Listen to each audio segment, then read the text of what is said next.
Welcome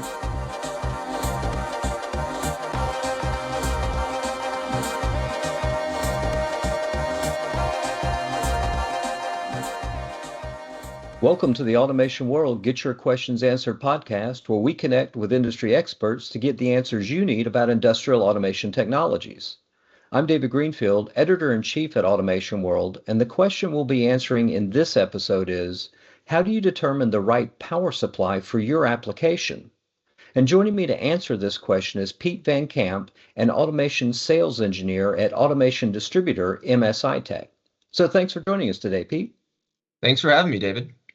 So, given that power supplies from reputable suppliers, will be similar in terms of output power quality, what are the main factors behind the difference in cost between different power supplies? Yeah, good question. And one of the things that kind of drove me to this too was I was trying to find what differentiated power supplies in terms of power quality. And I really found that was pretty much negligible among manufacturers we would consider reputable.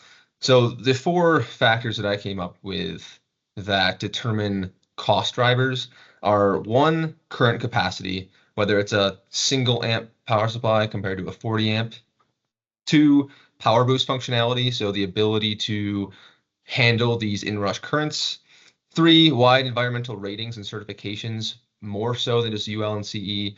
And then four is communication capabilities, so assigning an IP address to that power supply. Okay. So let's dig into those factors, to help clarify them a bit more, and let's start with current capacity. Can you explain how this feature impacts the cost of a power supply and how buyers can determine what current capacity they need? Yeah, so I'll start with why it affects cost. And I think anyone who's purchased a power supply knows as they go up in current capacity, the size increases, right? Every component in that power supply needs to be able to handle more current. Means bigger components, more expensive components, and then much more heat dissipation that needs to happen. So that will increase the size envelope of that power supply.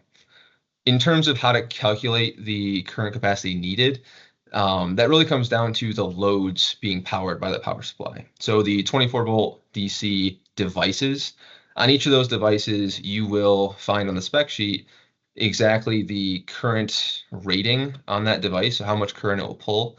And you can just put those in a spreadsheet, calculate them. And most of those will be constant loads. So you can say, hey, I have a 10 amp power supply. Let's say I have 8 amps needed, right? That power supply will work. You can always upscale. You can do a 15 amp power supply for smaller devices, but that doesn't really make sense from a cost perspective. I've heard of a feature called Power Boost. What is that? Can you explain that?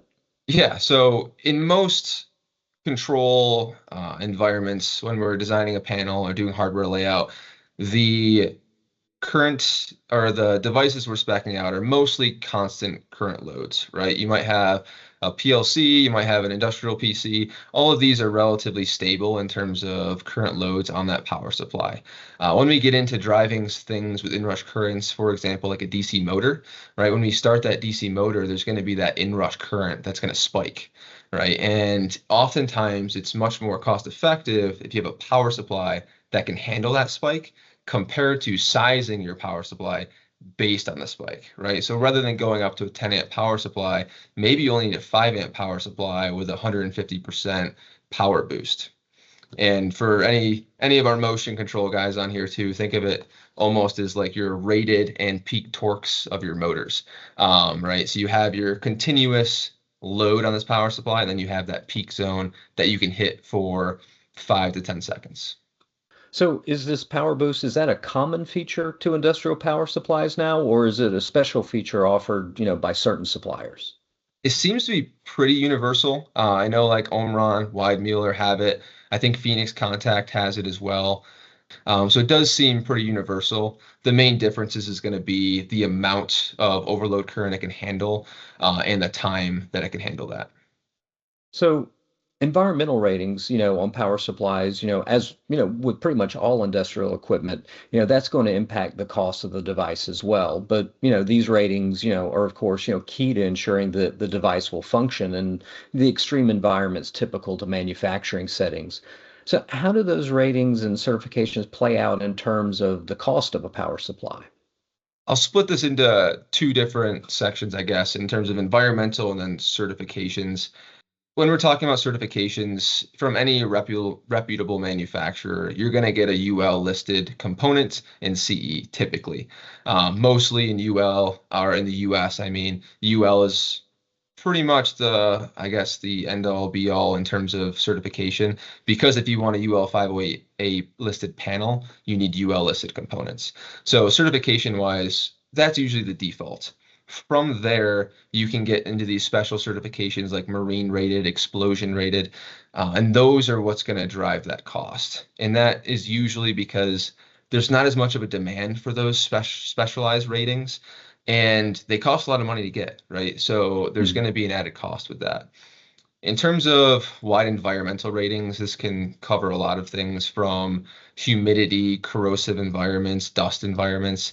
And usually the way power supply manufacturers will deal with that is some sort of coating on the PCB. It's typically like a conformal coating. And what that will do is protect it in those corrosive, dusty, and humid environments from those traces getting corroded, which is never a good thing when they start corroding after 6 months. Okay. No, absolutely. Are there certain certifications manufacturers will want to ensure their power supplies have, or is it, depending on where they're going to be deployed at, here in the States or abroad? Are there any other factors around that to consider? It seems like US is definitely UL focused. Europe Mm. seems to be more CE focused. If you buy anything directly from China, I would still check if it has a UL listed. I have found that components that come from China typically, if it's kind of an off-brand, may not have those mainstream Mm. certifications. But other than that, I would say those are the two main. One thing in this discussion about the features of power supplies that, we should be sure to discuss, is their life expectancy. How long can a manufacturer expect a modern power supply to last based on their application of the device?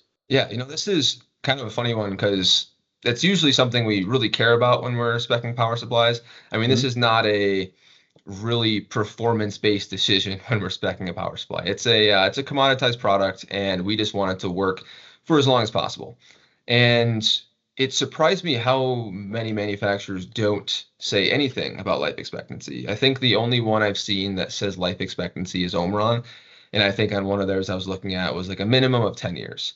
But I would say a rule of thumb between 10 and 15 years is going to be your typical life expectancy of a power supply. But again, it depends on operating conditions, the temperatures they're operating at, the environments. You could have an automation direct power supply last for 25 years, right? But 10 to 15 years is typically the rule of thumb. So, with such long lifespans now with these devices, what about factors like mean time before failure? Is that an issue to be concerned about with power supplies? And if so, where is that information found? And can you explain how that's determined with such long lifespans of these devices? Yeah, they often don't spec out life expectancy, but they almost always spec out mean time between failure. And that is typically, I think it's a requirement for electronic producers to spec that, but that is mainly a reliability metric, right? So it's used to determine the reliability of that product, and it's typically measured in hours. And you will see it's not abnormal to see a power supply with a mean time between failure of 700,000 hours, right? And you're Mm. like, oh, well, that's a lot better than 600,000 hours. But the good sanity check there is, hey, what is that in years, right? And that's around like Mm. 70 to 80 years, which I don't know many power supplies out there who last that long. So for me, at least, when I'm looking at power supplies, I kind of consider the reliability side of those power supplies it's the problem's been solved. We've been doing this for a long time.